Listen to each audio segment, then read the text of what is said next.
महिला आईएएस और आईपीएस की लड़ाई में सार्वजनिक हो गई प्राइवेट तस्वीरें।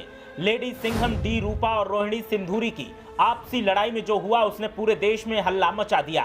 सरकार और पूरा प्रशासन सकते में। अब क्या होगा, शुरू हो गया मंथन। देखिए क्या है आईएएस और आईपीएस के बीच की लड़ाई और क्या है इसके पीछे की सच्चाई। दो महिला अधिकारियों के बीच की लड़ाई जब खुलकर सामने आई तो फिर जो खुलासे हुए उसने हंगामा बरपा दिया है। आपसी लड़ाई इस कदर हावी हो गई कि प्राइवेट तस्वीरें सार्वजनिक कर दी गईं और फिर तो मामला और भी परेशानी भरा हो गया।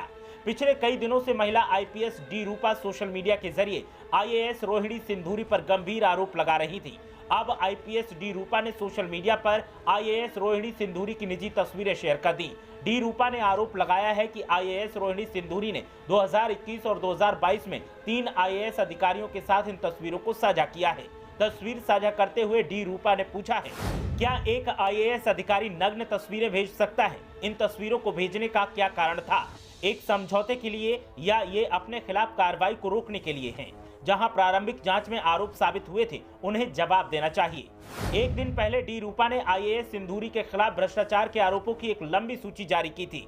साथ ही दावा किया था कि उन्होंने सिंधूरी की शिकायत कर्नाटक के मुख्यमंत्री बसवराव बोम्मई और मुख्य सचिव वंदिता शर्मा से की थी। आरोप लगाए जाने के बाद दोनों महिला नौकरशाहों के बीच कड़वाहट आई थी। हालांकि ये पहला मौका नहीं है जब दोनों अधिकारियों ने सार्वजनिक रूप से एक दूसरे को अपमानित करने की कोशिश की हो। 2021 में जब सिंधूरी मैसूर में तैनात थी तब दोनों ने एक दूसरे पर भ्रष्टाचार का आरोप लगाते हुए सार्वजनिक बहस की थी। कथित तौर पर विवाद की शुरुआत तब हुई जब हाल ही में रेस्तरां में जनता दल सेकुलर के विधायक महेश के साथ सिंधूरी की तस्वीरें वायरल हुई। डी रूपा ने सवाल किया कि एक आईएएस अधिकारी एक राजनेता से क्यों मिलेगी।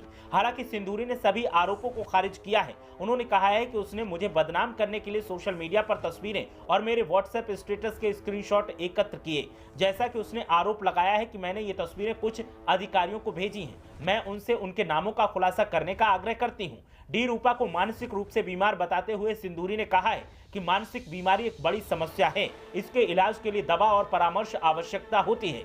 जब जिम्मेदार पदों पर लोग इससे प्रभावित होते हैं तो ये और भी खतरनाक हो जाता है। रूपा आईपीएस मुझे बदनाम करने के लिए झूठा अभियान चला रही है। रोहिणी सिंधूरी को जवाब देते हुए डी रूपा ने एक स्क्रीनशॉट शेयर किया है जिसमें दिख रहा है कि फोटो भेजकर डिलीट किया गया है।